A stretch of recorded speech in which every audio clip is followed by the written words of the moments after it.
Hello, ఎలా ఉన్నారు అందరూ? నీతమ్మ వంటిల్లుకి స్వాగతం. నేను ఈరోజు మీకు గోంగూర కాయలు వస్తాయి కదా ఎర్రగా, ఆ గోంగూర కాయలతో పచ్చడి ఎలా చేసుకోవాలో చూపించబోతున్నాను. గోంగూర కాయల పచ్చడి చాలా రుచిగా ఉంటుంది. ఆ గోంగూరకి కాయలకి ఆ గింజలు ఉంటాయి కదా లోపల, అవి వలుచుకొని చక్కగా పైన ఆ రెక్కల్ని తీసుకోవాలి. ఫస్ట్ కడిగి ఆరబెట్టుకోవాలి. కాయల్ని ఆరబెట్టుకున్నటువంటి వాడిని అట్లా అన్ని రెక్కలు తీసుకోవాలి. ఈ గింజలు వేస్తే అంతగా బాగోవు, అందుకని నేను గింజలు తీసేస్తాను. దాంట్లోకి కాస్త పోపు దినుసులు, ధనియాలు, ఎండుమిరపకాయలు ఇవన్నీ తీసుకున్నాను.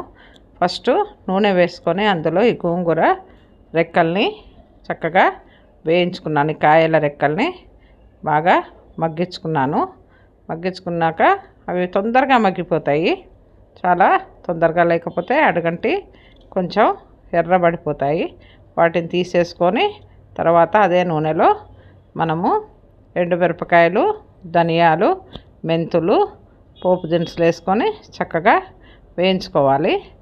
వేయించుకున్నట్లయితే అవి కూడా చక్కగా వేగిపోయి చక్కగా సువాసనతో కొద్దిగా ఇంగువ వేసుకొని, ఉప్పు వేసుకొని గ్రైండ్ చేసుకుంటే చాలా రుచికరమైనటువంటి గోంగూర కాయల పచ్చడి మన కోసం రెడీ అయిపోతుంది.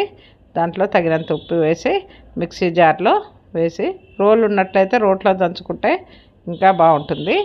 దాంట్లో ఈ పువ్వుని వేసేసి చక్కగా దంచుకుంటే నోటికి పుల్లగా ఎంతో రుచికరమైనటువంటి గోంగూర కాయల పచ్చడి మన కోసం రెడీ అయిపోయింది.